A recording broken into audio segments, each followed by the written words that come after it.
गुरुर्विष्णू गुरुदेवो महेश्वरा गुरु साक्षात् परब्रह्म तस्मै श्री गुरुवे नमः. विषयाला सुरुवात करण्यापूर्वी नेहमी आपण सांगतो की मानवी जीवन ईश्वरमय करायचं. म्हणजे काय? लोकांनी आपल्याशी कसं वागावं असं वाटतं तसं आपण लोकांशी चांगलं बोलायचं, रिस्पेक्ट द्यायचा, मदत करायची वगैरे वगैरे. हे सोडून आपण काय करतोय, आपण अजून रूढी परंपरेतनं बाहेरच पडलो नाहीये. मी काय म्हणतो, त्या रूढी परंपरेतनं तुम्ही बाहेर का पडत नाहीये, तर तुम्हाला भीती वाटते. प्रेमाने करायचंय हे नाही आहे. पूर्वीच्या काळी काय होतं, सुबत्ता होती. कुठलीही गोष्ट आमच्याकडे वडील सांगायचे, कुठली गोष्ट आणली, कपडे आणले, पहिले देवासमोर ठेवायचे. काही आणू दे, आलं की ते देवासमोर पाठ ठेवायचं, त्याच्यावर ठेवायचं आणि मग खाली कुंकू घालून वापरायचं. बरोबर आहे. तर त्यावेळेस सुबत्ता होती, प्रत्येक गोष्ट देवाला द्यायची. मग काय तर आपल्याला स्थिर आवडायची. बरोबर आहे, आणि ती चांगलं बरोबर आहे. त्यावेळेस सुबत्ता होती, ते करत होते, बरोबर झाले. पण ते रूढ झालं शेवटी. नंतर मी काय, आता खीर नाही ठेवली तर वाटतंय मनाला. बरं, एवढं सगळं करून तुम्ही साध्य काय केलं? तुम्ही साध्य काय केलं म्हणजे की आम्ही काय साध्य केलं गुरुमार्गामध्ये? आम्ही सगळं सोडून दादाने साधना केलं. साध्य काय केलं? ह्याला जायला बरं वाटत नाही म्हणून काय विचारलं तर त्याला निराकरण सांगितलं, ह्याला बरं वाटतं. तसं तुम्ही काय केलं? तुम्हीच बरे नाही. आता नाही म्हणजे जनरल बोलतो मी.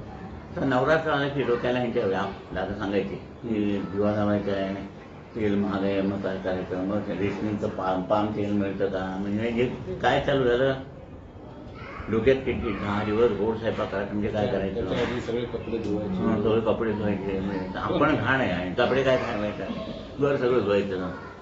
म्हणजे ते टेन्शन सगळे सांगतात. नवरात्र की भीती वाटायची म्हणते आपटी, शेतात जायचं माती घेऊन यायची. आता सगळे 1000 लोकांनी माती घेऊन, शेत जागेवर राहील का? किती प्रॅक्टिकली विचार केलाय बघा की बदल पहिला तुमच्याच घडवायचा आहे. आंतरिक अवस्थेमध्ये तुम्ही देवासारखं व्हायचंय. ते होतं त्यावेळेला चुका होता केला, बरोबर आहे ना. नंतर तुमची एवढी अवस्था येते की तुम्ही ज्याच्याकडे बघाल, तुम्ही ज्याला स्पर्श कराल, ज्याच्याशी बोलाल, त्याचं कल्याण होत आहे. एवढी अवस्था दिली आहे. हे डोक्यात कधी येणार? म्हणून ते विचार बदला. आम्ही सवासणी जेवायला घालत होतो, आता देव्याला स्वयंपाक करतो. म्हणजे सगळं खाण्यापिण्याकडे सगळे लोकांचे फोन आहे. अमुक केलं तर चालतं काय? तर मग म्हटलं काही केलं नाही तर चालतंय. जेवण सोडलं तर चालतं काय? कोण विचारत नाही. समजलं मला म्हणायचं ते.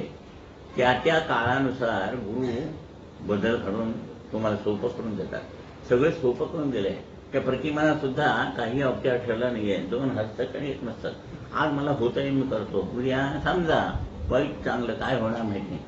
पलंगावर आपण बसलो, उठायला येत नाही, त्यावेळेला कशी पूजा करणार? तेव्हा एवढं केलं तरी त्यातलं कृपा तुमच्याकडे येणार, अशी व्यवस्था केली आहे. दादाने सांगितलं प्रतिमाला मी औपचार काही ठेवला नाही. हळद घाली पाहिजे, कुंकू व्हायला पाहिजे, नैवेद्य दाखवला पाहिजे. तर 2 हस्तकडी नमस्कार केले की तुमचं काय चालतं. तर त्याप्रमाणे तुमची विचाराची दिशा बनवून तुमचे विचार सुदृढ व्हायला पाहिजे. बस साधना केली तुम्हाला कळत आहे. मी इथं बसून हे करत नाही. नट्टू काकांनी काल सांगितलं मला, त्यांची बहिणीची मुलगी आली होती. तिचं लग्न होईल की नाही असं वाटतं. रोज काहीतरी झालं, रोज संध्याकाळी डोकं दुखायचं, विचित्र सगळं. पण मुलाखत ऐकली तिने आणि निराकरण काही नाही म्हटलं. साधना करायचं आणि माझं सगळं बरोबर होणार नाही. तिचं लग्न झालं, मुलगा झाला, सगळं व्यवस्थित झालं. काल सांगत होते तिला काही विचारायचं आणि ते काकाने सांगितलं नाही विचार करायचा नाही, सगळं बरोबर होणार म्हणून. मग सगळं बरोबरच झालं. कालचेच होताच ना तू? हा होता. नाही मी इथं बसून बंडल मारत नाही, साक्षी इथं आहे. मग आता तुम्हाला मी तेच सांगतो, कुठलीही गोष्ट कुणी विचारल्यानंतर अपसेट व्हायचं नाही. येऊ दे की जेवणामध्ये सगळं गोड खात नाही आपण. तिखट पाहिजे, खारट पाहिजे.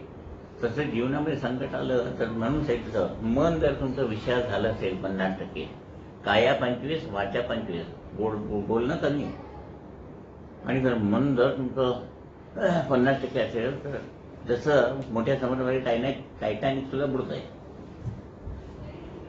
हेच तर शिकायचं आहे. मग जीवनात अडचण नसेल किंवा जीवनात हे नसेल काय थ्रिल तर काय जीवनात अर्थ आहे का? रोज जाऊन जेवायचं, दुकानात जायचं, घेऊन करायचं, ते गोळा गेला, गोळा परत आला म्हणजे झोपला. असं दादाला सांगायचं. दादा माहिती बघा निसर्गाकडे बघा, झाड कट केलं की जोमाने वाढतंय. प्रत्येक ह्याला बीज आहे. एक आंबा तो खाऊन झाला बीज परत तसाच आंबा येतो. असं वर्षानुवर्ष चाललंय. म्हणजे एक मनुष्य सोडून पण मनुष्याचं वर्षानुवर्ष चांगली माणसं निर्माण होत आहेत आणि जगामध्ये शांतता दिसते. असं जग रामाचं राज्य दिसतंय का? रावणांचं राज्य दिसतंय. समजलं मला सांगायचा उद्देश. मग ते का होत नाही जीवन ईश्वरमय? म्हणून औदुंबरला जाऊन तो अभ्यास करून मग विठोबाने सांगितलं दादांना दर्शनाला गेले होते तेव्हा की तुझं जसं ईश्वरमय जीवन झालं तसं ते कसं झालं, गुरुनी काय मार्गदर्शन केलं ते सांग सर्वांना. म्हणून आत्मनिवेदन. चला दादांनी सिद्धता करायच्या अगोदर सुद्धा ते सगळं सांगून करायचं. सिद्धता झाल्यानंतर ते सगळं बंद केलं. हो मग सांगतो. बरेच लोक यायचे कुणी तर कुलधन कोणाच्या कुणाचा राहिला असेल तर केंद्रावर दादा करायचे नवरात्रात उठता बसता सवासणं है ना. म्हणजे बसलेल्या दिवशी आणि 10व्या दिवशी उठताना तर दादा ते पूजा करून उठले. 2-3 दिवसांनी मांडीवर इथं पुरळ आलं. दादा म्हणाले तुम्ही सांगितलं सगळं करतोय मग मांडीवर पुरळ का आलं? ते म्हणले उठ खालती जा आणि ती सवासणं आली आहे ना तिला विचार तरी खाऊन आली. तर तिने काय सांगितलं तुमच्याकडे उशीर होतो जेवायला म्हणून पोळी खाऊन आली. आणि मला तुमच्याकडचं झाल्यावर मला आणि दुसऱ्यांच्याकडे जेवायला जायचंय. म्हणजे 3 कडे जेवायला जाऊन सवासणं नाही तर सवासणं घालण्याचं जर काही ते कर्तव्य झालं का मग कशाला करायचं? म्हणून दादाने सांगितलं ते कोणा विचार पाळत नाही. म्हणून ते बंद केले मी. आणि दादाने सांगितलं की 21 रुपये काढा ज्यांना गरजू लोकांना द्या. त्या यांच्या मुलाखतीमध्ये गुरुवाणीमध्ये सुद्धा मोहम्मद जेवारांनी सांगितलं की तुम्ही एकूण गणपतीचा खर्च काढा प्रत्येक गावातला. कोट्यामध्ये येतो. मुंबईला वगैरे प्रत्येक जण 10-10 हजार रुपये पट्टी घेतात. इथे तुमच्याकडे पण घेतात नाही 5-5 हजार. किती झाले? एक विजापुरात एक 10 लाख समजूया. मुंबईला वगैरे किती पैसे? त्या पैशातून म्हणाले गरीब लोकांच्या मुलांचे लग्न होतील, त्यांचं जेवण खाण होईल. हे प्रॅक्टिकली बघा. गुलाल उडवला, नंतर हे काय फटाकड्या उडवल्या, काय काय झालं ते काय? शांत आहे यावर्षी. या शांत आहे की नाही?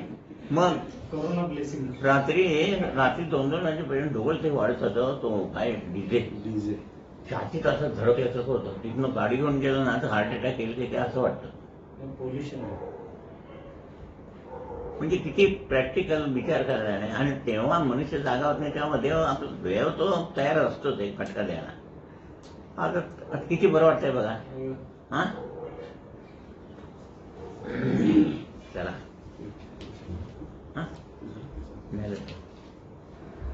कसाला गेल्या घटनेला आपण पान नंबर 175 वरील पहिल्या 4 ओळीपर्यंत आलो होतो. आता 175 वरचा नवीन पॅरा वाचायला सुरुवात करतोय. परकाया प्रवेश व संचार ह्या अवस्था भिन्न आहेत. परकाया प्रवेशमध्ये जो आत्मा इहजगतात येतो तो निश्चित काही एका कार्यार्थ प्रवृत्त झालेला असतो. त्याच्या इच्छा वासना तृप्त झालेल्या नाही म्हणून तो येत नाही. गतजन्मात काही कार्य शिल्लक राहिले असेल तर तो इहजगतात येतो. अशा वेळी त्याला परलोकात कुठली अवस्था प्राप्त झाली आहे हे समजले पाहिजे. म्हणजे पहिल्या 3 लोकात असेल तर अर्थबॉन्ड स्पिरिट असतं पहिल्या 3 लोकांमध्ये. इथली अवस्था एक वेगळी आणि इथली ही एकदम उच्च अवस्था. उच्च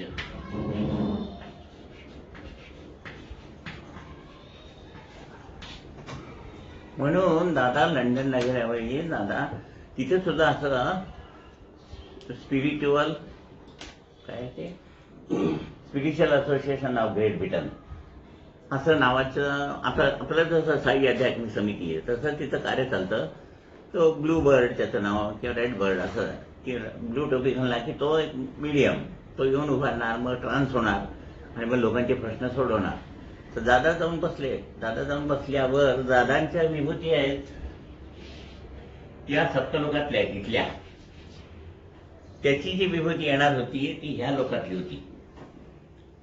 आता दादा इथे बसून समोर बसल्यावरती दादांनी प्रार्थना केल्यावरती याच्या परिसरनी ही विभूती आली नाही, तो ट्रान्स झाला नाही. सगळे लोक प्रश्न विचारतात. मग त्यांनी प्रार्थना केली, सॉरी म्हणाला, आज मी ट्रान्स होऊ शकत नाही, पण हे जे पैसे भरले त्याच्यावरच पुन्हा पुढच्या शनिवारी तुमचं कामकाज वगैरे करताय. आल्यावर त्यांनी काय करावं, सरळ आला आणि तो तिथे आज ते सगळे लोक बसले त्यांचे डायरेक्टर त्यांच्या ऑफिसमध्ये गेला आणि म्हणाला, आज कोण आले ते बघा पहिला, नवीन कोण आलाय का, कारण माझी विभूती आज इथे जे थांबली होती आज थांबली याचा अर्थ कोणीतरी माझ्यापेक्षा पॉवरफुल व्यक्ती आहे. मग रोजची नावं बघितली, हा संजय पंडित येणारा, अमोल पंडित येणारा, विश्वास येणारा, हा गजानन जागीरदार, हा कोण. तसं दादा भागवत प्रत्येकाने ऍड्रेस लिहून आपलं हे लिहायचं.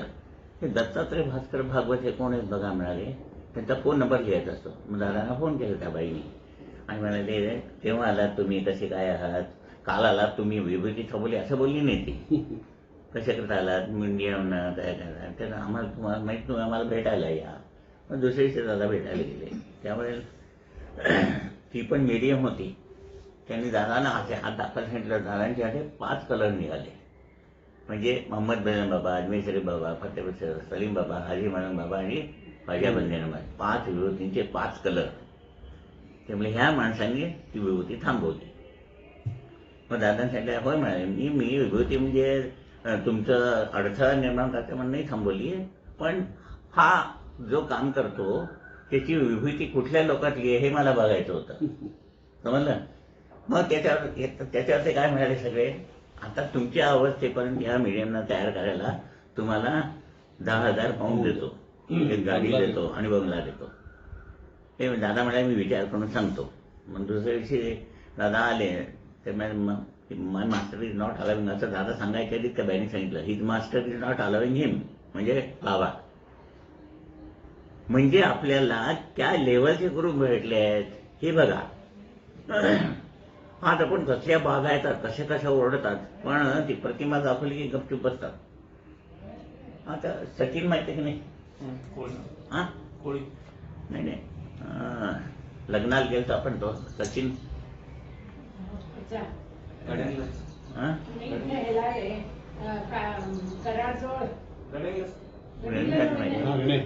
सचिन नागणे, सचिन नागणेचा काढणं, सचिन नागणे. त्याच्या बायकोला असा त्रास होत होता. ते सगळं झालं. शेवटी त्याला सांगितलं, पाकिटात प्रतिमा घाल आणि तिथं इथं ठेवायला ते. बरोबर तिसऱ्या दिवशी फोन आला, शिंदेच्या सुनीचं काय, हे सिद्ध केलंय, त्याचा तुम्ही वापर करून लोकांना धीर द्यायचं काम करायचंय. तुमचेच प्रश्न सांगून तुम्ही आता रूढी परंपरेत जर अडकलात तर हे कोण करणार. समजलं की नाही मला काय म्हणायचंय. म्हणून कोणी प्रश्न विचारला की 1 मिनिट विचार करायचा. मला कुठल्याकडे फोन होता, आता मुंबईचा फोन आला, आता आमच्या मुलीचा साखरपुडा करायचा आणि हे करायचं आहे. म्हटलं भाग्य कॅलेंडर आहे का, हो आहे. मुहूर्ताच्या वेळेला कार्यालय मिळत नाही. म्हटलं कोणी सांगितलं मुहूर्ताच्या कार्यालय मिळतं तेव्हा तर मुहूर्त काढायचा. हे कसं आहे, दादाने एकच सांगितलं होतं बाबांना की मला असा मार्ग द्या किंवा असं काही साधन द्या की तो मनुष्य आल्याबरोबर त्याला एकदम रिलॅक्स व्हायला पाहिजे. थोडक्या ह्याच्यामध्ये शक्तीपीठात डोकं ठेवण्याला न होणाऱ्यांची लग्न झाली आहेत. असं साधन पाहिजे. समोर त्याला जड होता कामा नाही, पण त्याला समाधान मिळालं. गतजन्मात काही कार्य शिल्लक राहिले असेल तर तो हे जगतात येतो. अशा वेळी त्याला परलोकात कुठली अवस्था प्राप्त झाली आहे हे समजले पाहिजे. काय इथं असेल तर भूत विषयाच अर्थ बाउंड स्पिरिट्स म्हणतात. इथल्या अवस्थेला एक वेगळी म्हणतात आणि याला इथे एक वेगळी. त्याच्या स्व इच्छेने त्याला येता येत नसून त्याला मध्यस्थ म्हणजे मीडियम मिळावयास पाहिजे. आणि ते मीडियम त्याला पोषक असायला पाहिजे. तरच आपले इष्टकार्य तो आत्मा करू शकतो. दिवंगत झाल्यावर म्हणजे कसं, आता ह्या विभूती आहेत त्या पोचलेल्या ईश्वराशी एकरूप झालेल्या. विभूती म्हणजे काय, माणसाच्या जन्माला येऊन सामान्य आपल्या ह्याच्याने देवाची सेवा करत करत देवाच्या पण पोचलेले ते विभूती. त्यांना माध्यम पाहिजे कार्य करायसाठी, म्हणून दादा आले. दादांच्या सारख्या माध्यमातूनच ते कार्य करू शकतात. जन्माला आलं की काय होतं, परत ऋणांबंध जोडतात. आई वडील पाहिजे, भाऊ बहीण आले, हे आले, मग कार्य राहतं. म्हणून ते मग तेवढ्या पुरतं येणार आणि ते परत निघून जाणार. दिवंगत झाल्यावर परलोकात जे स्थान आपल्याला प्राप्त होते, हे स्थान आपल्याला जीवन असतेवेळी असलेला आपला आचार, विचार व आहार यावर अवलंबून आहे. म्हणजे इथं तुम्ही कसे वागता पृथ्वीवर, पहिल्या आचार, त्याच्यावर इथली अवस्था मिळणार का इथली मिळणार का इथली मिळणार हे अवलंबून आहे. ते शक्यच नाही झालं, कोणी जातच नव्हतं, सगळे हिथंच अडकलेले मॅक्झिमम. म्हणून गुरु मार्गी झाल्यावर आता गुरु तुम्हाला इकडे घेऊन जातात. केवळ देवाच्या मागे लागलो म्हणजे तो आपल्याला मुक्त करतो हे खोटे आहे. देव मुक्त करणारच नाही. तुम्हाला लाडू 10 खायची सवय आहे आणि देवा मला कमी कर म्हणजे देव मला तू खायचं कमी कर ना. लाडवाचं मुक्त नाही. म्हातारे झाले ते दादा सांगायचे लाडू खूप खाल्ले, म्हातारे झाले दात पडल्यावरती कुठून खायचा. म्हणजे देव नाही मुक्त करत, मुक्त तुमचं तुम्ही व्हायचंय. देवाची मदत आपल्याला लागते. परलोकात एकंदर 7 लोक आहेत, त्यांची प्राप्ती देव करून देणार नाही. तुमचं आचरण, तर त्यासाठी नित्य आचार, विचार व ज्या धर्मात आपण जन्माला आलो त्या परत्वे आपला आहार यावर अवलंबून आहे. महत्वाचं वाक्य आहे. पण समजा आहार योग्य नसला तरी चालेल, कारण आहाराचा संबंध अन्नमय कोशाशी येतो. पण बाकीचे 4 कोश ह्यांचा संबंध मरणोत्तर जीवनाशी आहे. यासाठी जन्माला आल्यावर मरेतोपर्यंत खा खा करू नये. खा करू नये. जे आपण खातो त्यामध्ये वासना तीव्र असते. ती हळूहळू वयोमानाप्रमाणे कमी करून एवढी कमी करावी की आपण जगण्यापुरते अन्न खावे व त्या खाण्यात वासना तिळमात्र असता कामा नये. वास असायला पाहिजे. म्हणून माधुकरी मागायचे दत्तपंथामध्ये तुम्ही मागितलेलं मिळणार नाही. आणि करपात्री म्हणजे हातात जेवढं मागेल तेवढंच खायचं आहे. तिथं पातेलीत मागेल तेवढं लागतं. मग कसं काय व्हायचं. त्याऐवजी वास असला पाहिजे. म्हणजे खाद्यपदार्थांचा नव्हे, वास याचा अर्थ आपण जे जे अनुभवले त्याचे समाधान होय. ते जर प्राप्त झाले तर पुढची अवस्था प्राप्त होते. नाहीतर आत्मा हा श्राद्ध करण्यासाठी मागे उभा असतो. 2 भटजींची गोष्ट सांगितली ते दादानी. पुण्याहून 2 भटजी आले, गणपती बसून सगळं करून आले. तिकडनं हात आल्यावर हानी विचारलं म्हणे काय केलं होतं खायला. तर त्यांनी सांगितलं असं बोट घालून श्रीखंड दाखवलं म्हणे काढून. इथपर्यंत आलं होतं श्रीखंड. मग यांनी बुंदीचा लाडू काढून दाखवला. म्हणजे यांनी बुंदीचा लाडू एवढं काढले होते. म्हणजे काय खा खा केली. समाधान नाही. प्राप्त परिस्थितीमध्ये समाधान जर तुम्ही नाही मानलं तर हा मनोमय कोश आहे ना, हा बिघडतो. अन्नमय हा प्राणमय. ही आत्मिक अवस्था आहे. मनोमय कोश बिघडला की विज्ञानमय बिघडला. हे बघितलं हे बिघडला. आत्मिक बिघडली की सगळं बिघडलं. म्हणून हे पुढच्या जन्मी गेलं मला त्वाचरे पूर्ण संचित वगैरे त्यासारख्या भोगणे प्राप्त आहे. हे गेलेलं पुढच्या जन्माला. म्हणून प्राप्त परिस्थितीमध्ये समाधान मानणे, कमी जेवणे. जेव्हा लंडनला जाण्याचे आमच्या घरातलं जेवण बघून आमच्याकडे भाकरी बडवायला बाई यायची किलूबाई म्हणून, ती आम्हाला हसणार. ಎದಕ್ಕರಿ ಊಟ ಮಾಡ್ತೀರಿ, ಇದು ಭಾಕ್ರಿ ಇಡ್ರಿ, ಇಲ್ಲೊಂದು पंखा हच्ची वास तवरी म्हणायची. ती म्हणजे भाकरी ठेवा इथे, पंखा लावायचा आणि वास येईल तेवढं घ्या. एक वर्षाला 1 पोतं 2 पुरतं म्हणे, आमच्याकडे 3 पोते लागतात म्हणायचे. आता सुद्धा आमचं जेवण कुठे आम्ही गेलो ना, आम्हाला बघणं हसतात. एक पोळी एवढा भात झाला की वास नको वाटते, नकोच वाटते. बरं मी काय असा कमी जेवलं म्हणून लुळा पांगळा तर दिसत नाही ना. उलट कमी जेवलात ना तर तुम्ही ऍक्टिव्ह जास्त राहता. पचनाची शक्ती कमी लागते आणि ती तुम्हाला ऊर्जा मिळते. पण सगळं ऐकायचं इकडं आणि ते काय हो ते ऐकण्यासाठीच असतं.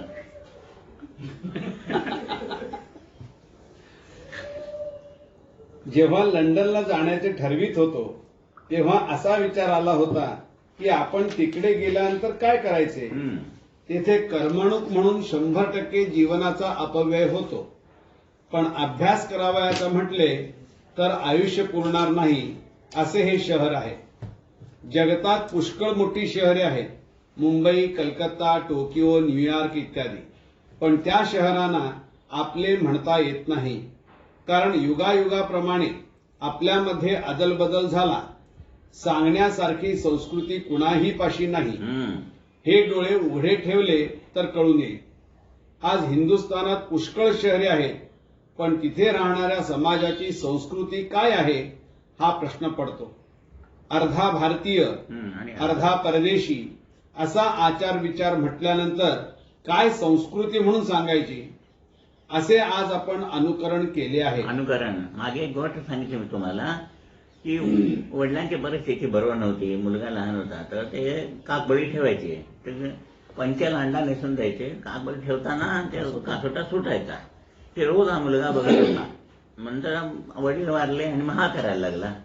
मग याचं चांगलंच होत असलं, व्यवस्थित नेसलं असलं तर काय ते काकबळी ठेवायचा आणि तो कासोटा नाही सुटला तर कासोटा सोडायचा. एकट्याने विचारलं हे काय. ते म्हणले आमचे वडील ठेवत असताना कासोटा सुटत होता, सुटत नाही म्हणून मी सोडतो. याला काय अर्थ आहे. करत जायचं नुसतं. आपण घाण्यात जमल्यासारखं बैल असं फिरत असतो तो. त्या यांनी तेल किती काढलं, पेंट काढून काय विकलं ह्याला काही माहित नाही. मग नंतर त्याला माहिती त्या बैलाला रूढी परंपरेनं काढून सोडल्यावर 4 पावलं गेला परत तिथं फिरायला लागला.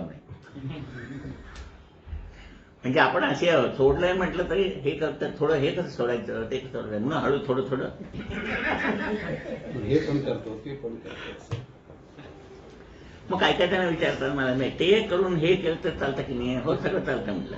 तुमच्या मैत्रिणीवरती केलंय आणि केव्हा बायको करून व्यवहारिक होताना जसं समजत नाही.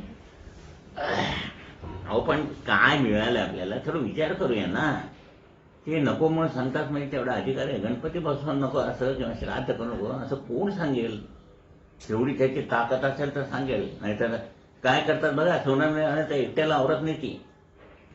म्हणजे ताकद काय. ते मामा म्हणायचे तुमच्या मागे गुरुचं वलय आहे, गुरु आहेत म्हणून अंग बसल्यानंतर आम्ही नुसतं असे फुंकर मारले तर जाऊन पडाल 10 मैल. ह्याच्यावर तरी आपण शहाणं व्हायला पाहिजे. बरं तुम्हाला सगळं सोडा आणि 2 वेळ घेऊन झोपा असं नाही सांगितलंय. 8:30ला पहिल्यांदा रोज नित्यनेमाने उठून नित्यनेमाने पहिली सगळी काय होती, नैमित्तिक होती. एवढ्या होती नैमित्तिक. आता नित्यनेमाने दिवसातून देहाला 3 वेळा नित्यनेमाने करतोय जेवणाची व्यवस्था. पण पूजा अर्चा आणि साधना वगैरे नैमित्तिक आहे. उलट व्हायला पाहिजे. साधना ही नित्यनेमाने व्हायला पाहिजे आणि जेवण हे नैमित्तिक पण नाही. समजतंय ना. असे आज आपण अनुकरण केले आहे व ह्या जीवनाला आधुनिक जीवनाबद्दलचा स्वाभिमान असे म्हणतात.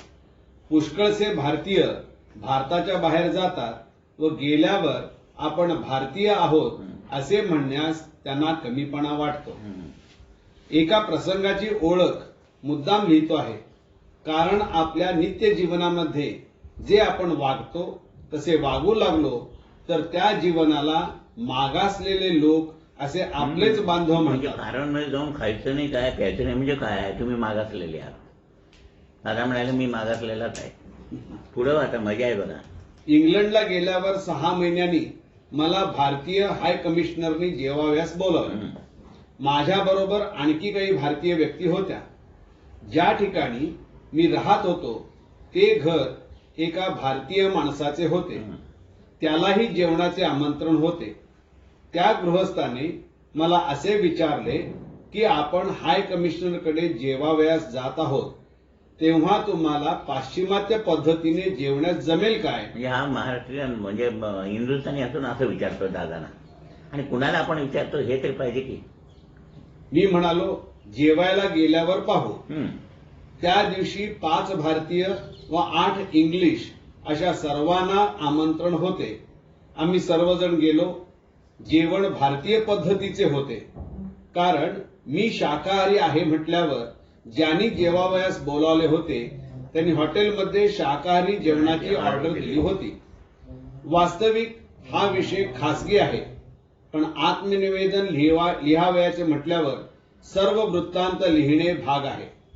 कारण परमपूज्य बाबांनी परदेशात पाठवले होते ते मजा करण्यासाठी नसून आपले लोक परदेशात गेल्यावर आपला देश, धर्म, न्याय, नीती याला कशी मूठमाती देतात हे शिकवण्यासाठी होते. असो, पुढे जेवणासाठी टेबलावर बसल्यावर ज्यांनी जेवणास बोलावले होते त्यांनी अपरोक्ष असा प्रश्न विचारला की आपण काय घेणार? दादांना विचारला आपण काय घेणार?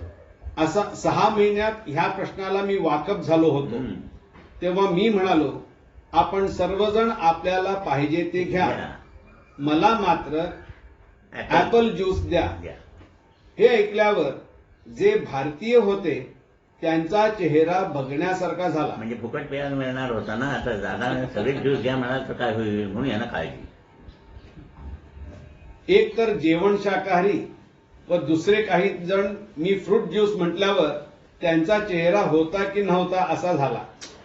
कारण मद्य व मांसाहारी जेवण म्हटल्यावर भूक नसेल तो मनुष्य जेवायला बसतो. मग माझ्यासारख्या सोहळ्याला पाहुणा म्हणून जेवायला बोलावणे हे पाप आहे. ज्या देशामध्ये आपण राहतो तेथील रहिवासी कसे वागतात हे तरी आपण शिकावे. ते राहिले बाजूला. ज्यांनी जेवणासाठी बोलावले होते त्यांना निश्चित हे समजले की मी लंडनला येऊन सुद्धा भारतीय आहे. त्यांनी बाकीच्या मंडळींना विचारले तुम्ही काय घेणार, पंगत की संगत? असा प्रश्न निर्माण झाला. त्यांच्यापैकी जे खरे इंग्लिश होते बघा काय म्हणतात ते, त्यांनी सांगितले की जे ड्रिंक भागवत घेतील ते आम्ही घेऊ. म्हणजे ते इंग्लिश लोक असून दादांचा सन्मान केला, पण आपल्या लोकांनी व्हिस्की घेतली आणि ती रिस्की झाली. व बाकीचे ज्यांनी इंग्लिश माणसांचा पेहराव केला होता त्यांनी सांगितले की आम्ही व्हिस्की घेणार आहोत. बघा, त्याप्रमाणे ऑर्डर देण्यात आली. फुकटचे मिळाल्यावर पिण्यात व खाण्यात काही बंधने असतात याचा त्यांना विसर पडला. कारण व्हिस्कीचा धर्म असा आहे, आपण कोण आहोत ह्याचा विसर पडणे याचा अर्थ व्हिस्की. व तीच जास्त झाली की रिस्की. जे जेवण मागवले होते ते 3 कोर्स होते व वेटर ते आणून देत होते. पण आपल्याला जेवणासाठी कोणी बोलावले आहे, ह्या जेवणासाठी कुणाला निमंत्रित केले आहे व ज्यांना निमंत्रित केले आहे ती व्यक्ती भारतातून इतक्या दूर ज्या उद्देशाने आली आहे तो विषय ग्रहण करावा ह्या सर्वाचा ह्या लोकांना विसर पडला. म्हणजे दादा एवढ्या लांब कशासाठी आले, काय सांगण्यासाठी आले ते राहिला विषय. नेहमी काय दादा केला तुम्हाला आहेच की व्हिस्की आहे, रोज आहेच, पण त्याच्यातून काहीतरी बाहेर पडून आपलं कल्याण कसं होईल हा विषय नाही डोक्यात. त्यामुळे आपण इंग्लंडमध्ये नसून भारतातच आहोत याची मला साक्ष पटली. हे भारतीय 5000 मैलवरील इंग्लंडमध्ये नसून मुंबईत असल्याप्रमाणेच वागताना पाहून त्यांची कीव आली. अशा प्रकारची आपली कीर्ती आज परदेशात असून सामाजिक दृष्ट्या इतके खाली आपण गेलो आहोत. वास्तविक आपण जन्माला येऊन भारतीय आहोत हे आपल्याला भूषण आहे. आपला हा देश यामध्ये काय कमी आहे? निसर्गाची देणगी आपल्याला मिळाली असूनही त्याकडे डोळे झाकून आपण जीवन जगत असतो. इंग्रजांनी 100 वर्षे आपल्यावर राज्य केले, पण आपला आचार विचार त्यांनी घेतला नाही. त्यांनी काही घेतलं नाही, त्यांचं सगळं आपण घेतलं. आपण मात्र त्यांच्याप्रमाणे वागणे म्हणजे संस्कृती या नावाखाली आज बाटलेले आहोत. त्यामुळे धोबी का कुत्ता ना घर का ना घाट का अशी आपली अवस्था झालेली आहे. एलिझाबेथ याला एकादशी विचारतात ते. नाव एलिझाबेथ आणि एकादशी करतात. आपले घर याला वास्तू म्हणतात. धर्मशाळेला वास्तू म्हणत नाही. हा. घराच्या चार भिंती आपले जीवन घडवतात. आपले जीवन हा आपला धर्म आहे. त्या धर्माप्रमाणे वागणे ही शिकवण त्या वास्तूने मिळते. त्यासाठी वास्तूची शुद्धता जेवढी आपण टिकवू तेवढे आपले आचार व विचार पोषक राहून आपल्याला व आपल्या कुटुंबियांना सुख शांती समाधान मिळत असते. हे जीवन आपल्याला रोजचे आहे म्हणून त्याची किंमत वाटत नाही. परदेशात वास्तूची प्रतिष्ठा नसते. मेलं की त्याला बेसमेंट मध्ये टाकून देतात. म्हणजे पाया काय झाला, अशुद्ध झाला. आणि वास्तू ती म्हणतात, ती वास्तू इथं खाली नसतीये. ह्या चार भिंती आहेत नुसत्या आणि वर छत नसेल तर काय होईल? पाऊसाला सगळं होणार, म्हणजे त्याला संरक्षण नाही मिळणार. म्हणजे वास्तू इथे आहे. आता इथं वास्तू आहे, वरच्याच्या वास्तू वरची आहे, तुमची वास्तू त्याच्या पायाखाली गेली, होय का नाही? म्हणून प्रतिमा दिली आहे की सगळ्यांच्या वास्तूला काहीतरी एक बाबांचं सामर्थ्य मिळावं. बरेच लोकांनी, मी सांगितलंय मागे, बऱ्याच लोकांनी प्रश्न कामकाजावर विडा लावला की आम्ही अमुक अमुक सोसायटीमध्ये पैसे भरले पण आमचं वास्तू अजून होतच नाही.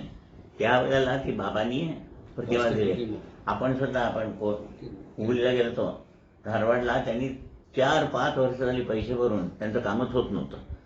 मग त्यांनी मला फोन केला, म्हणजे असंच होत आहे म्हणाले. म्हटलं इकडे या तुम्ही सवडे असेल तेव्हा आणि प्रतिमा घेऊन जावा. तुम्हाला आश्चर्य वाटेल तर प्रतिमा घेऊन गेल्या 6 महिन्यात त्यांनी बिल्डरने बोलवलं आणि सगळं भराभरा काम करून घेऊन गेलं. आम्ही तिथं वास्तुपूजन करून आलो. परदेशात वास्तूची प्रतिष्ठा नसते. त्यामुळे प्रत्येक जण कशा पद्धतीने वागतो हे तिकडे पाहून आल्याशिवाय समजणार नाही. बाप मुलगा, नवरा बायको ही नाती रक्ताची असावयास पाहिजे. ती नाती आज तिथे भाडोत्री झालेली आहे व त्याचा प्रतिसाद आपल्याकडेही जवळजवळ उमटला आहे. याचे कारण प्रेम ही भावना नाही. इतरावर प्रेम करण्यासाठी व दुसऱ्याने आपल्यावर करण्यासाठी दोघांनाही पोषक असा आचार व विचार व्हावयास पाहिजे.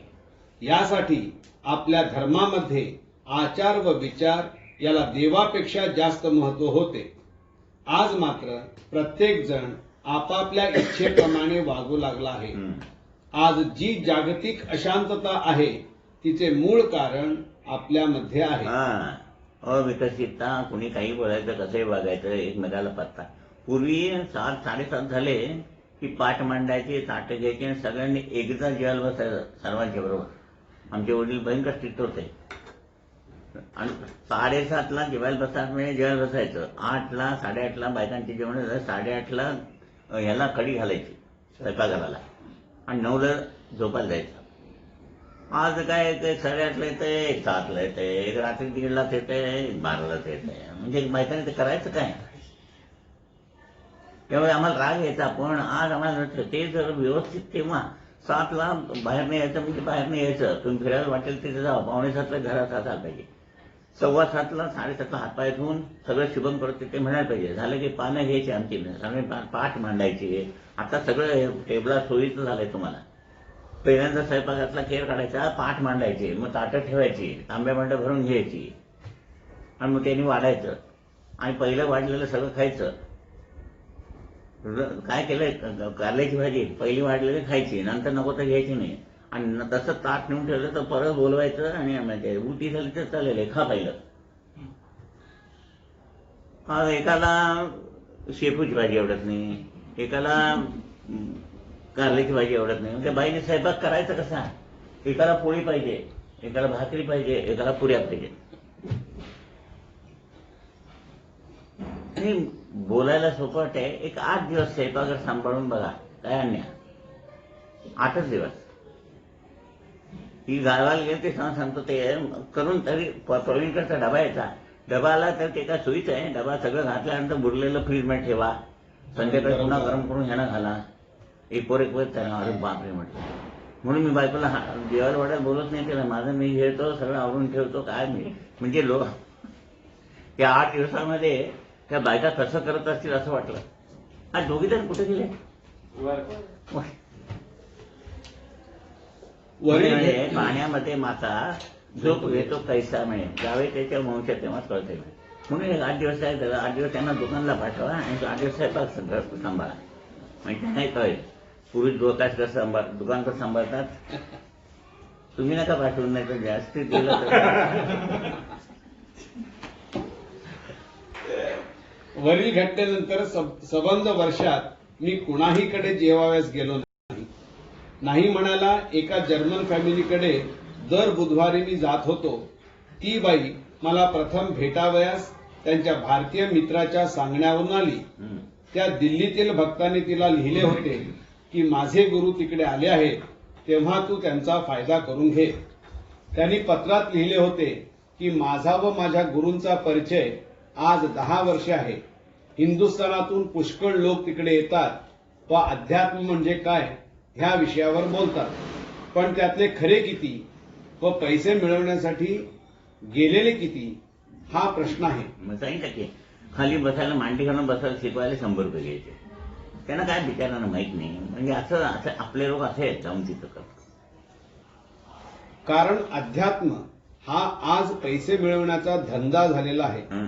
परंतु माझे गुरु तसे नसून अत्यंत सोप्या पद्धतीने हा विषय व हा मार्ग याचे विवेचन करून ते नित्य साधना सूचित करतात व ही साधना आपण नियमाने करावयाची असते.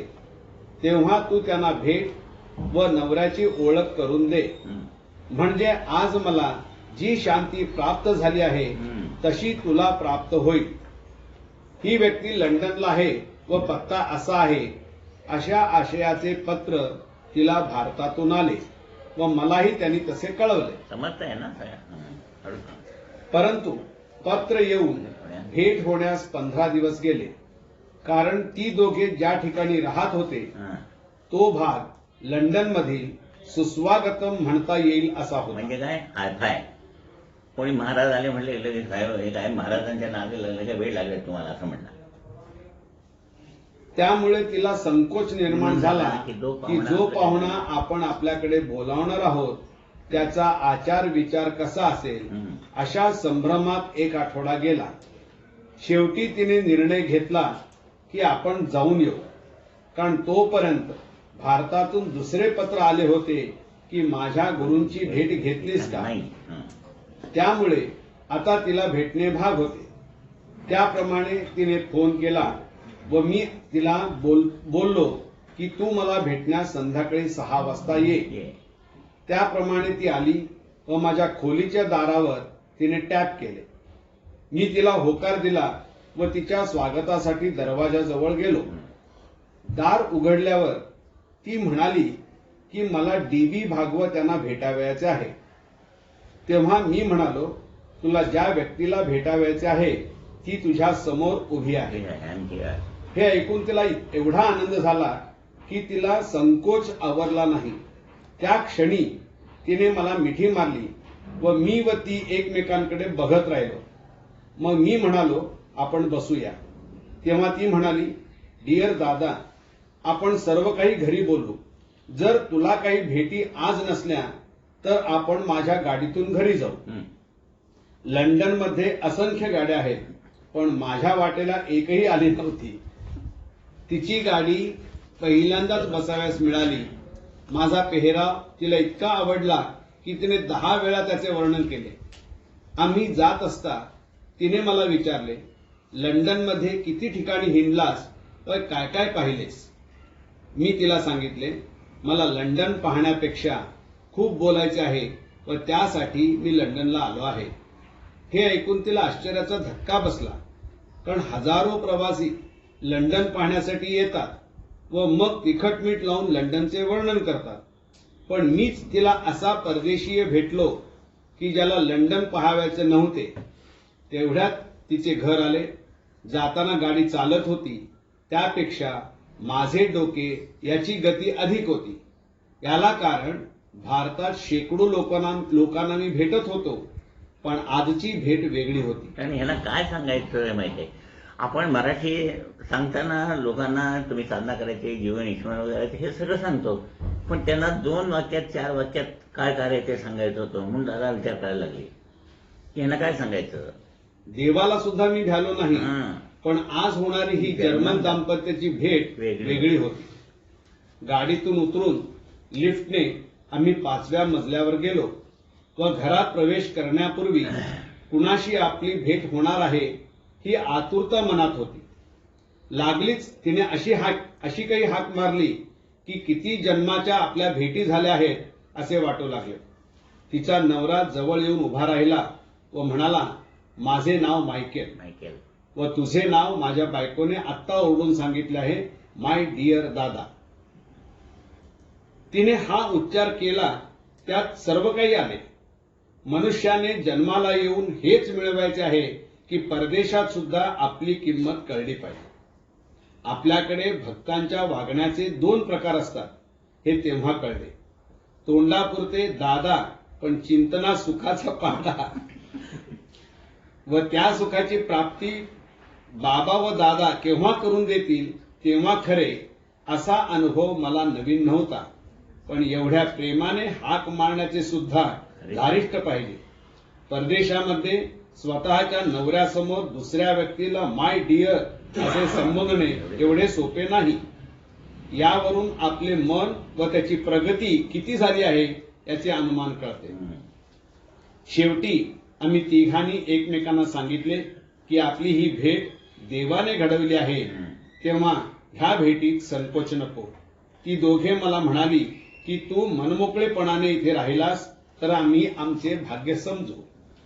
त्या दिवशी रात्री 2 वाजेपर्यंत आम्ही बोलत होतो.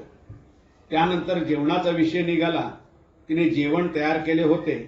मी मांसाहारी नाही, फक्त शाकाहारी जेवतो असे सांगितल्यावर ती दोघे हसू लागली. कारण शाकाहार म्हणजे भरपूर भाजीपाला व त्याला मटण किंवा मासे असा त्यांचा समज होता. त्यात मटण मासे म्हणजे शाकाहारी.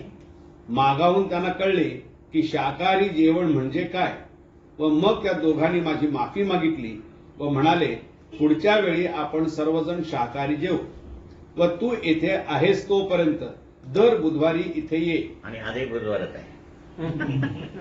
व तुला जे काही सांगायचे आहे ते मनमोकळेपणाने बोल. मागाहून मला हे समजले की ती दोघे पदवीधर आहेत. मायकेलचा विषय राजकारण व बायकोचा विषय तत्वज्ञान हा होता. त्यामुळे वर्ष केव्हा संपले हे मला कळले नाही. सुट्टीच्या दिवशी म्हणजे शनिवारी व रविवारी मी बाहेर जाऊन येत असे. त्यामुळे लंडनमध्ये काय पाहण्यासारखे आहे हे कळले.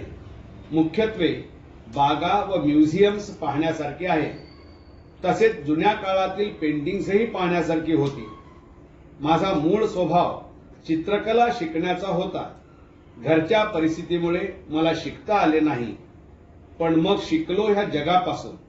कारण जग ही रंगभूमी आहे. त्या भूमीत नानाविध रंग आहेत, पण भूमी मात्र एकच आहे. त्याचा पत्ता ह्या रंगीन लोकांना लागत नाही. म्हणून हे जग दुःखी आहे असे आपण मानतो. मूळ रंग 3 असून त्यापासून 7 रंग तयार होतात. कुठल्या मूळ रंग 3? तांबडा, दुपारी ऊन नसतं ते पिवळं, आणि आकाशाचा रंग निळा. अशी आहे. हा तांबडा, पिवळा आणि हा निळा. हे 2 मिळून एक रंग तयार होतो. हे 2 मिळून एक रंग, हे 2 मिळून एक तयार होतो आणि हे 3 मिळून इथे. म्हणजे ताना इथं पिवळा लिहायचा, ताना पी इथं हिरवा, ताना पी ही इथं निळा, नी पा जा विब्जॉर. ताना पी निपा जा म्हणजे तांबडा निळा, तांबडा निळा पिवळा हिरवा निळा, पिवळा हिरवा नारंगी. हा नारंगी. पारवा आणखीन तांबडा नारंगी पिवळा पाना पिही निपा जा. जांभळा. जांभळा. म्हणजे या 3 मेन रंगातून यांचे मिक्सचर झालं की हे 7 रंग तयार होतात. आणि ते 7 रंग सूर्यप्रकाशात आहे म्हणून सूर्यप्रकाशात त्या डोळ्यातनं ते रंग धारण होऊन प्रत्येक वस्तू पदार्थाचं ज्ञान आपल्याला होतं. प्रकाश म्हणजे ज्ञान. मूळ रंग 3 असून त्यापासून 7 रंग तयार होतात. हे रंग सहसा आपल्याला दिसत नाहीत, पण ह्या 3 रंगातच विश्वाचे कार्य चालू आहे. प्रातःकाली जो रंग क्षितिजावर आपल्याला दिसतो तोच रंग 12 तासांनी पुन्हा दिसतो. ह्या रंगालाच उदय व अस्त असे म्हणतात. जो रंग उदय म्हणून असतो त्याचा अर्थ स्थिती व अस्त म्हणजे सायंकाळ ह्याचा अर्थ उत्पत्ती होय. जन्माला आल्यावर उत्पत्ती अधिक स्थिती बरोबर लय म्हणजे जीवन असा अर्थ त्या दाम्पत्याला सांगितला. विश्वाची निर्मिती व कार्य व जन्माला आल्यावर आपले कार्य काय एवढा विषय त्यांच्या समोर मांडला. मायकेल व सिल्व्हा अभ्यासू होते. जेव्हा मी त्यांच्या घरी गेलो तेव्हा एक कपाट नानाविध विषयाबद्दलच्या पुस्तकांनी भरलेले पाहिले.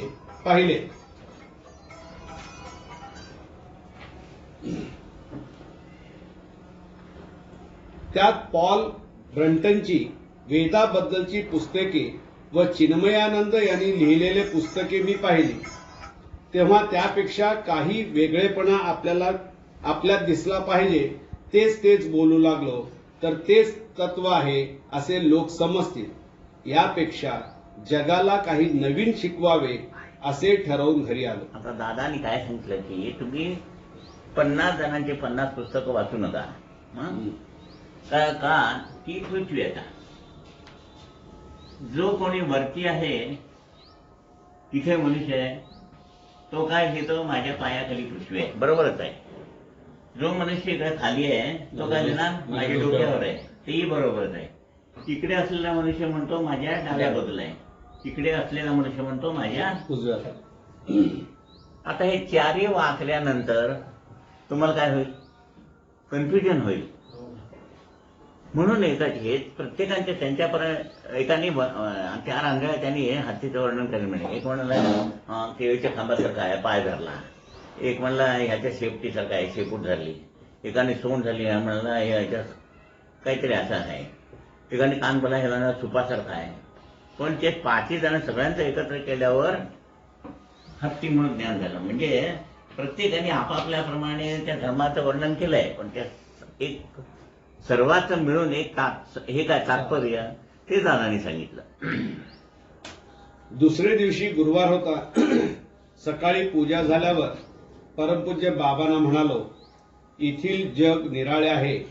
मला आपण परत बोलवा. इकडील आचार विचार व भाषा ही आपल्याला अवगत होणारी नाही. लंडनचा देखावा मला समजला. झाकली मूठ म्हणून आपण परत जावे असा विचार करीत परमपूज्य बाबांसमोर बसून अक्षरशः रडलो. ह्यामध्ये सकाळचे 10 वाजून गेले होते. शेवटी नाश्ता करून मी बाहेर पडलो व असे मनाशी ठरवले की खूप दूर जाऊन बाबा काय म्हणतात याचा विचार करू. तेवढ्यात बाहेरच्या रस्त्यावर सिल्व्हा मला भेटली व म्हणाली मायकेल काही कामानिमित्त पॅरिसला गेला आहे व सायंकाळी येणार आहे. मधल्या वेळात तू दादांना जाऊन भेट. त्यांची निश्चित गाठ पडेल असे त्याने सांगितले. ती आल्यामुळे मला माझा प्रोग्राम बदलावा लागला व मी व सिल्व्हा एका बागेत गेलो. ती बाग भव्य होती व सर्वत्र हिरवेगार होते. जाताना जेवणापायी वेळ जाऊ नये म्हणून तिने जेवण बरोबर घेतले होते. शेवटी तिनेच कालचा विषय काढला. मी म्हणालो सिल्व्हा तुझ्या घरी तत्वज्ञानावरची असंख्य पुस्तके आहेत. तेव्हा तूच एखादा विषय काढ मग मी बोलेन. तेव्हा ती म्हणाली ती काय म्हणाली शेकडो पुस्तके वाचून डोक्याचा खेळ खंडोबा झालाय. आजपर्यंत शेकडो पुस्तके वाचून डोक्याचा खेळ खंडोबा झाला. तेव्हा तू काहीतरी बोलून माझे समाधान होईल असे सांग.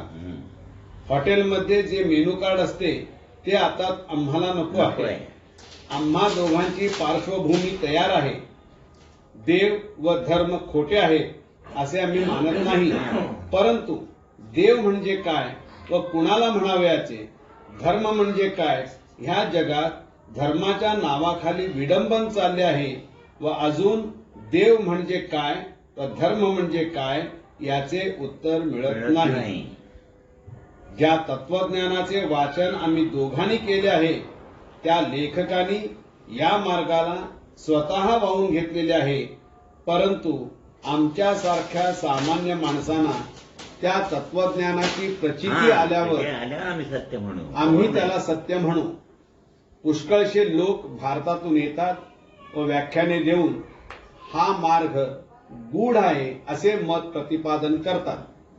त्यामुळे त्यांच्याशी ह्या विषयाबद्दल बोलणे हे विष वाटते. रागावू नकोस, आमची श्रद्धा आहे व नाही अशा संभ्रमात आम्ही आहोत, कारण आमचे व आमच्यासारख्या इतरांचे जीवन तुला माहीत नाही. दुसऱ्या महायुद्धात आमचे आई वडील बॉम्ब हल्ल्यात बळी पडले व शेवटी आमचे संगोपन रेडक्रॉस मध्ये झाले. त्यामुळे मला व मायकेलला आई व वडील म्हणजे काय व त्यांचे प्रेम म्हणजे काय हे माहीत नाही. फक्त रेडक्रॉस कॅम्प मध्ये प्रार्थना रोज म्हणत असू. प्रार्थना झाल्यावर धर्मगुरू म्हणायचे, लढाई लवकर संपेल व देव तुमचे रक्षण करेल. ह्या विश्वासावर आम्ही आजपर्यंत जगत आहोत. लंडन हे गाव आमचे नाही. आम्हाला आमचे जन्मगाव ठाऊक नाही व जरी ठाऊक झाले तरी त्या ठिकाणी आता कोण आहे. केवळ जगण्यासाठी लंडन हे शहर आम्ही पसंत केले. तेव्हा आमचा देश हा देवाला माहीत व आमचे दुःख देवाला माहीत. म्हणून तू इकडे आलास व आम्हाला भेटलास. त्यामुळे आम्ही जन्मभर देवाचे ऋणी आहोत. एवढे मोठे जग, ह्या जगात दुसरे महायुद्ध झाले पण आमचे रक्षण देवाने केले. त्यामुळे दर रविवारी चर्चमध्ये जाणे हा आमचा धर्म आहे व कर्तव्य आहे असे समजून आम्ही जगतो आहोत. ह्या जगात मला कुणीही नाही व मायकेललाही कुणी असेल असे वाटत नाही. म्हणून पहिल्या दिवशी तू जेव्हा भेटलास तेव्हा माया म्हणजे काय हे कळले. मायेचे विवेचन पुस्तकात सांगितले आहे, पण माया म्हणजे काय हे तू भेटल्यामुळे समजले. आता हे सगळं ऐकल्यावर दादा काय म्हणतात बघा, इतक्या आशेवर मनुष्य जगू शकतो, इतक्या आशेवर मनुष्य जगू शकतो हे मी ह्या दिवशी समजलो. काय सांगितलं होतं त्यांनी की देव तुमचं रक्षण करेल, एक दिवस तुमचं एवढे लढाई लवकर संपेल व देव तुमचं रक्षण करेल. या विश्वासावर इतक्या आशेवर मनुष्य जगू शकतो हे मी ह्या दिवशी समजलो. सायंकाळी मी घरी परत आलो व सिल्व्हा आपल्या घरी गेली. पण त्या दिवसापासून हा विचार करू लागलो की हे जग म्हणजे काय आहे व या जगाची खोली नीट समजली पाहिजे. लोक एकमेकांना भेटतात, पण त्या भेटीत काही जीवनातील गणित सामावले आहे हे कुणालाही समजत नाही. त्यामुळे एकमेकांना भेटूनही त्याची किंमत शून्य असते. पुढील आठवड्यात मी त्यांच्या घरी गेलो. जेवणामध्ये फक्त शाकाहारी पदार्थ केले होते. आपल्या इकडे काही गैर आचाराने वागणे याला भूषण म्हणतात, पण त्या दोघांनी मांसाहारी असूनही केवळ माझ्या संगतीमध्ये आपले जीवन व्यतीत व्हावे म्हणून शाकाहारी जेवण पसंत केले. ह्यावरून हे सिद्ध होते की निश्चय ठरला की व्यसने आपल्या अधीन होतात. ह्याप्रमाणे दिवस चालले होते. त्यांना मी आपल्या समितीचे कार्य म्हणजे काय, समितीचं कार्य म्हणजे काय ते सांगितलं बघा तिथे शॉर्ट मध्ये, नीट ऐका. याची ओळख करून दिली.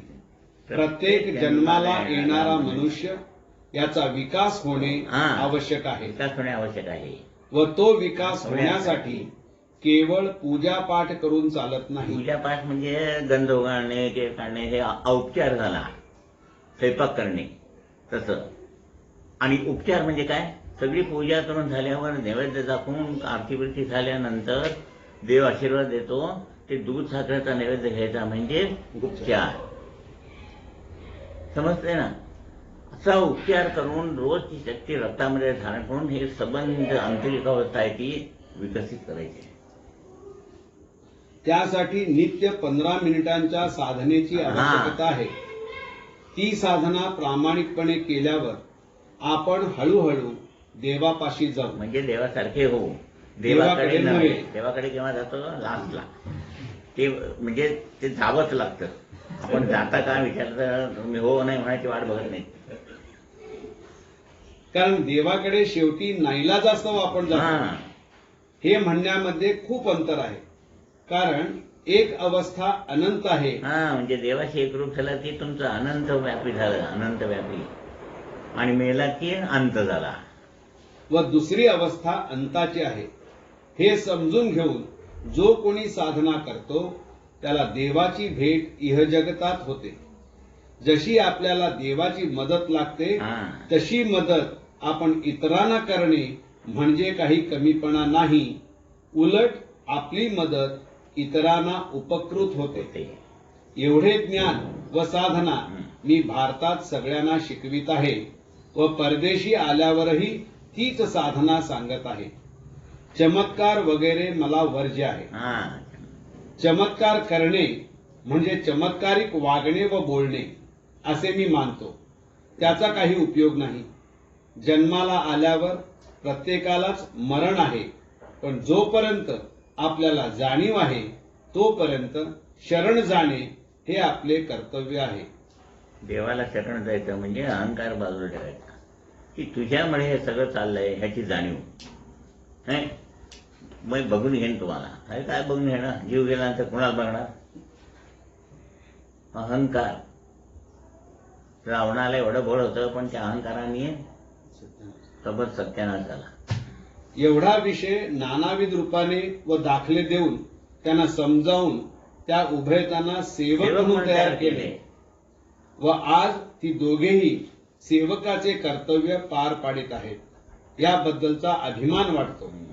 इंग्लंडला जाऊन पैसे मिळवले नाहीत पण माणसे जोडली. त्यामुळे त्यांना माझी व मला त्यांची आठवण सदैव होते.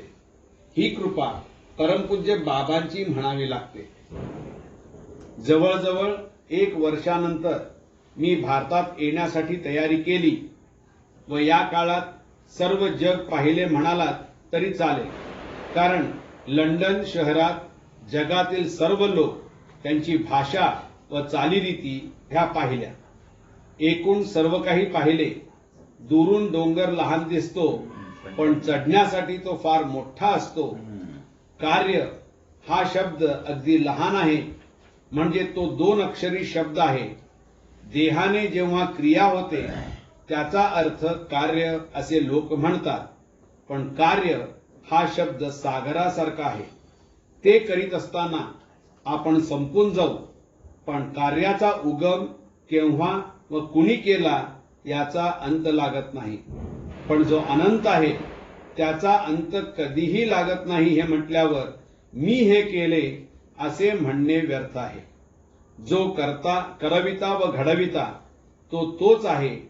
फक्त आपले कर्तव्य एवढेच की आपण आज्ञा पालन करणे.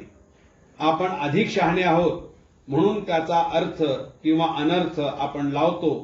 पण अधिक शहाणपण तरी दिले कुणी याचा अर्थ समजला पाहिजे. नुसता वाद करून शहाणपण येत नाही.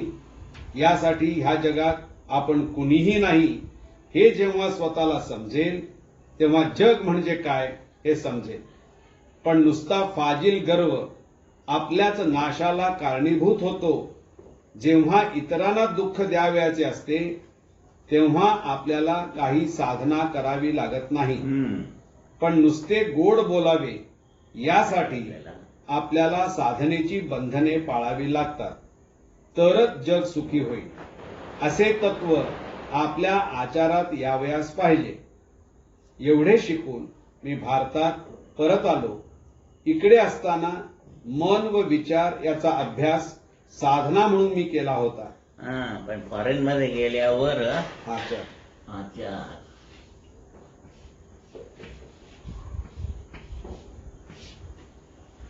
कुलधर्म कुलाचार कुलोपासना. भारतात आपल्याकडे ते सांगितलंय कुलधर्म फक्त 25% आहे, 25%. पण तो देवाने दिलेला आशीर्वाद साठी 75% कुलाचा.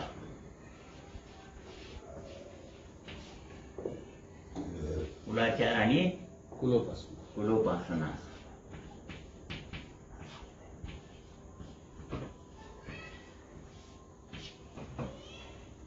आचरण, हळदी कुंकू लावणे किंवा हे पाडणे, सोळ्याने स्वयंपाक करणे, पूजा देवाला नैवेद्य दाखवणे, आंघोळ केल्यावर स्वयंपाक करणे, इत्यादी इत्यादी.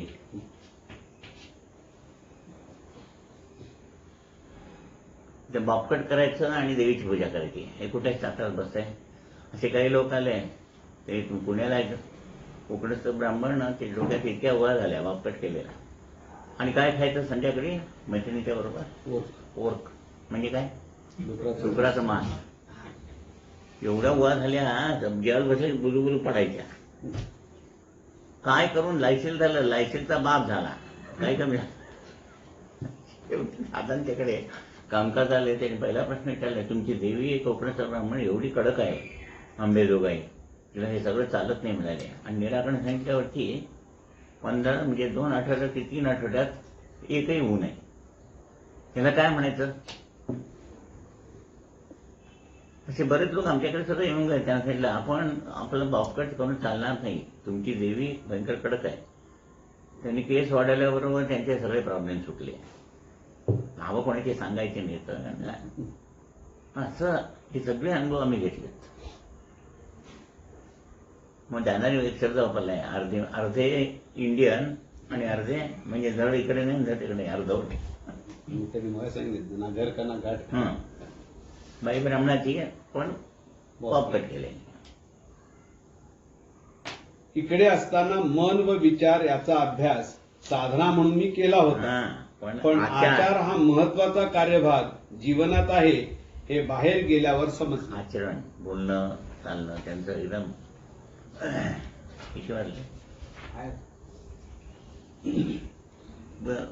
कंटाळवाणं होत नाही ना. काय असतं नुसतं वाचायचं. आज एक्सप्लेनेशन कमी आहे यार. नुसतं म्हणजे दादांची तर काय काय चालतंय सगळं आपली एक कल्पना असती.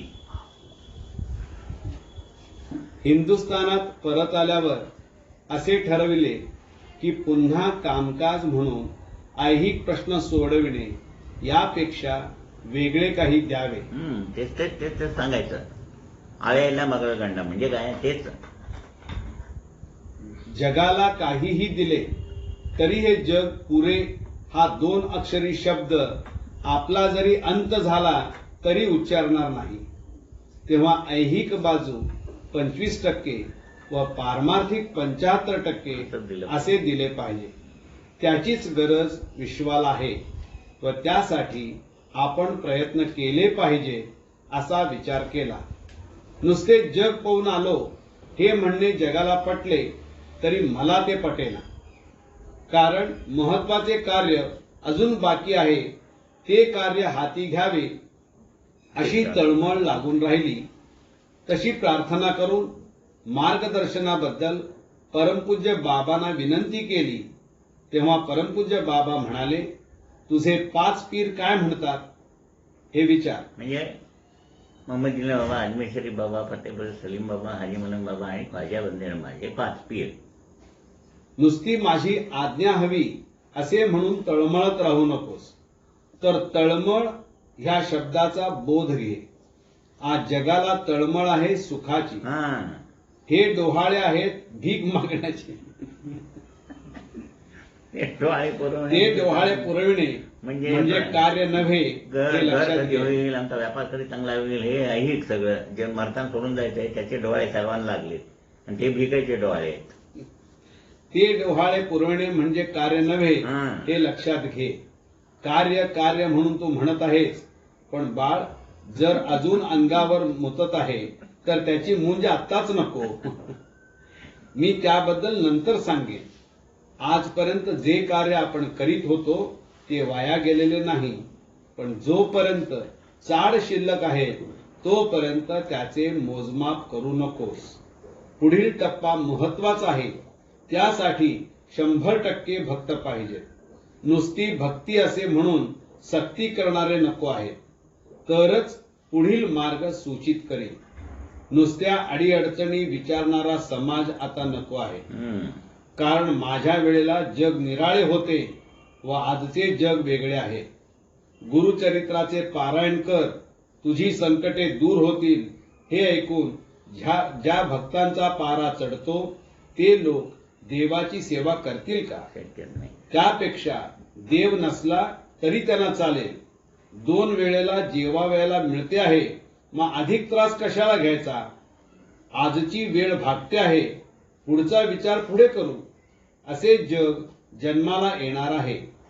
त्या जगाला सोपा मार्ग दाखवणे हाच आजचा परमार्थ आहे. माझी आज्ञा होई तोपर्यंत आहे तेच कार्य चालू राहू दे. ह्या काळात लोकसंग्रह करणे आपले कर्तव्य आहे. जे लोक येतील त्यांचा कमीपणा दाखवून नावे ठेवून ते बाजूला जातील असे वर्तन घडू नये. कारण लोकांना संग्रहित ठेवणे हा आपला ठेवा आहे. त्याप्रमाणे कामकाज नित्यनियमाने होत होते. त्यामध्ये भक्तांच्या दुःखाचे कारण सांगून त्याला निराकरण व जीवनाचा धर्म म्हणजे काय आदी मुलाखती चालू होत्या. पुष्कळ वेळा असे वाटे की सर्व भक्तांना एकत्र आणून सेमिनार घ्यावे व निरनिराळे विषय यांची ओळख न सांगता एकाच विषयाला प्राधान्य द्यावे, जेणेकरून भक्तांना एकाच पातळीवर सर्व विषय समजतील. पण नुसती इच्छा असून चालणार नव्हती. सर्व इच्छा परमपूज्य बाबांच्या अधीन होत्या. त्याप्रमाणे मी वाट बघत होतो. या काळात 12 वर्षे गेली. ही वर्षे फुकट गेली नाही, तर मुख्य साधना ही सिद्ध व्हाव्यास पाहिजे असा संदेश परमपूज्य बाबांचा मिळाला. पूर्वाश्रमी जी सेवा मी करीत होतो ती सेवा माझ्यापुरती होती, पण आता जगाला साधना शिकवायची होती, ती म्हणजे ओंकार साधना. पूर्वी लिहिल्याप्रमाणे ओंकार हा श्री भैरवनाथांनी शिकवला व ओंकार साधना ही जगाला शिकवाव्याची आहे. यामध्ये फरक काय हा प्रश्न उभा राहिला.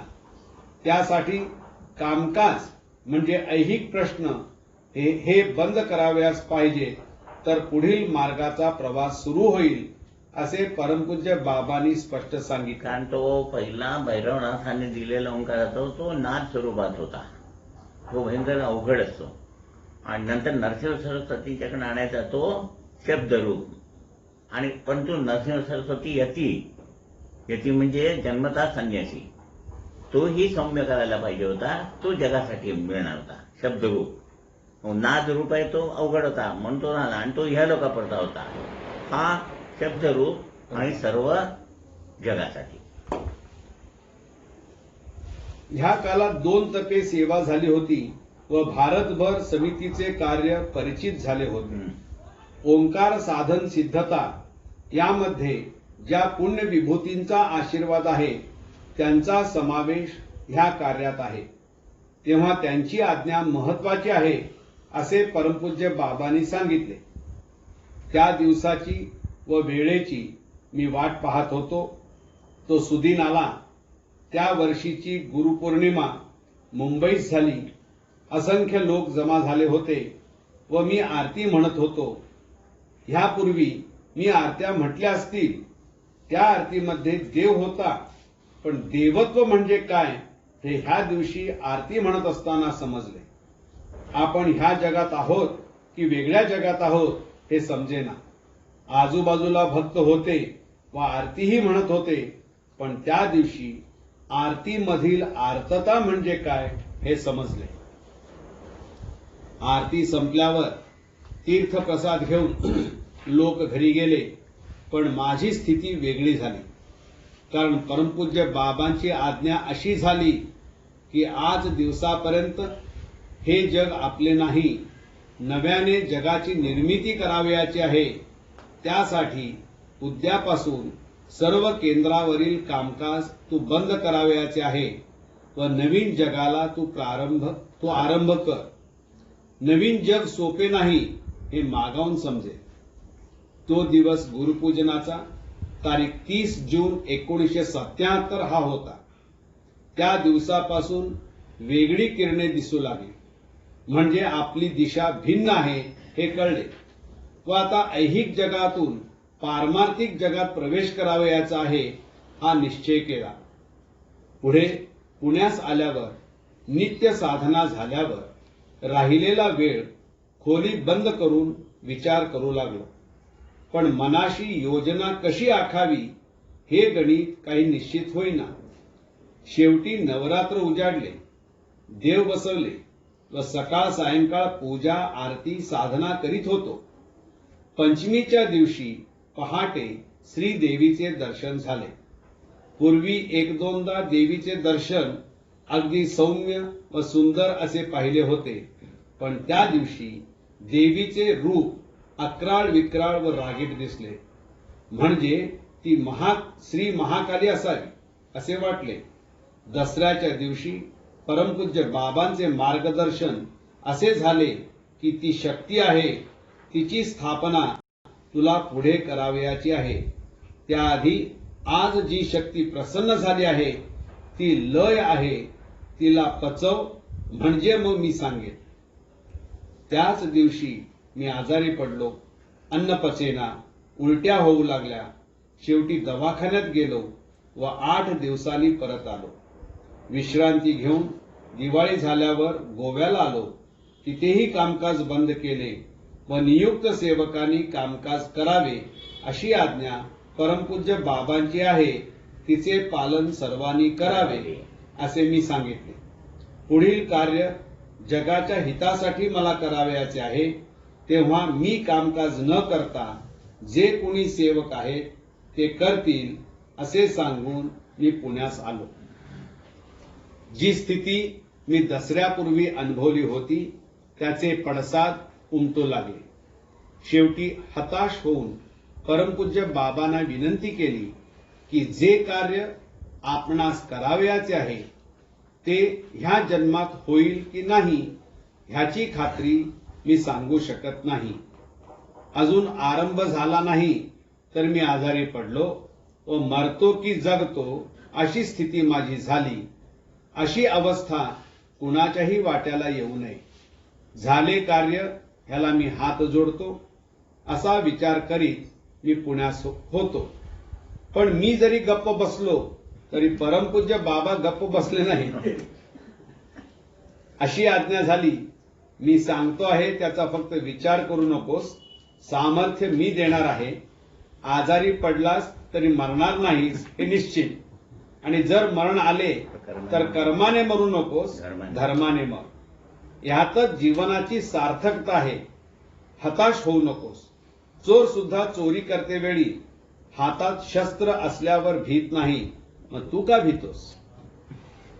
हे ऐकल्यानंतर निर्णय असा घेतला की शेवटपर्यंत जीवात जीव आहे तोपर्यंत परमपूज्य बाबांची आज्ञा होईल त्याप्रमाणे वागणे. आज्ञा होईल त्याप्रमाणे वागणे आपले कर्तव्य आहे या आत्मविश्वासाने आजच्या दिवसापर्यंत मी उभा आहे. यानंतर परमपूज्य बाबांचे मार्गदर्शन असे झाले की यापुढील कार्य हे जगाला तारण्यासाठी असून त्यासाठी तारक मंत्र सिद्ध झाला पाहिजे. तुला लहानपणी जो ओंकार श्री भैरवनाथांनी शिकवला आहे ही साधना जगाला पेलणारी नाही. आमची नाद या अवस्थेत आहे म्हणून त्याला सौम्य करायचं आहे. पुढे लिहिलंय बघा. कारण यात आचार विचार व मग उच्चार आहे. आजचे जग स्वार्थासाठी बापाला सुद्धा बाप म्हणणारे नाही. मग ओंकाराचे पथ्य या लोकांना कसे सांभाळता येईल. तू जो ओंकार शिकला आहेस ते लय तत्व आहे म्हणजे नाद. त्यातून नाद सूर स्वर ह्या क्रमाने साधना ही सोपी करणे आवश्यक आहे. त्यासाठी प्रथमतः ओम हा जो नाद आहे तो शब्दरूप व्हावयास पाहिजे. म्हणजे तो सर्वांना म्हणता येईल. यासाठी संक्रांतीपूर्वी तू नरसिंह सरस्वतींना भेटण्यासाठी वाडीला जा. तो सातारचा भैरवनाथांचा नाद तो सौम्य करून शब्दरूप करण्यासाठी नरसिंह सरस्वती करायचा. कारण हा ओंकार फक्त ह्या स्वामींपाशी आहे. आणि तो जन्मतः ओम ओम म्हणत आले म्हणून तो आपल्याला म्हणता येणार. त्याचा जन्म दत्तप्रभूंच्या आशीर्वादाने झाला आहे. जन्म झाल्यावर आपली मुले रडतात, पण ह्याचा जन्म रडण्यासाठी नसून जगाला हसविण्यासाठी आहे. व तुझ्याही बाबतीत दत्तप्रभूंनी तुझ्या वडिलांना आशीर्वाद दिला तेव्हा तुझा जन्म झाला. इतकी इतकी साम्यता तुझ्या व स्वामींच्या जन्मामध्ये आहे. फक्त काळ वेगळा आहे. तेव्हा हा जो ओंकार त्याच्यापाशी आहे त्याची मागणी तू केलीस तरच प्राप्त होईल. नुसते ओम असे म्हणून चालणार नाही व दुसऱ्याला प्राप्त होणेही शक्य नाही. यासाठीच तुला कामकाज बंद ठेवावे असे सांगितले. कारण ऐहिक प्राप्ती हे संन्याशाला विष आहे व जो ओंकार ते जन्मतः घेऊन आले तो त्यांच्यापासून त्यांच्या कृपेशिवाय प्राप्त होणार नाही. यासाठी ऐहिक प्राप्तीचा लोभ ठेवलास तर ओंकाराच्या ऐवजी बोंबाबोंब होईल. हे लक्षात घेऊन वाडीला जा. आम्ही सर्व विभूती त्या दिवसाची वाट पाहू. तथास्तु तथास्तु तथास्तु. ह्या जन्मात तू चिरंजीव होशील. तिथं मागायला गेल्यावर नरसिंह सरस्वतींनी असा दाखवला मग काढून ओंकार. तो इतका जाल होता दादांच्या डोक्यात. ते म्हणाले तुझे भक्त हा ओंकार पेलायला सामर्थ्यवान आहेत का? तर दादा म्हणे माझे भक्त काय मी सुद्धा नाही, पण तो ओंकार आम्हाला सामावून घ्यायला तयार आहे का नाही म्हणा. असे डोळे उठाले म्हणे. सांगू नकोस बाबा देतो म्हणाला. मग तो कसा शांत करायचा ते तुम्ही सांगा. मग त्यांनी सांगितलं दर पौर्णिमेला हवन कर. असं 1 वर्षानंतर तो गेला. फार मजा त्यांचे संवाद राहतो. आणि ते वर्षभर जी हवनं केली त्या सगळ्याला मी गेलो होतो.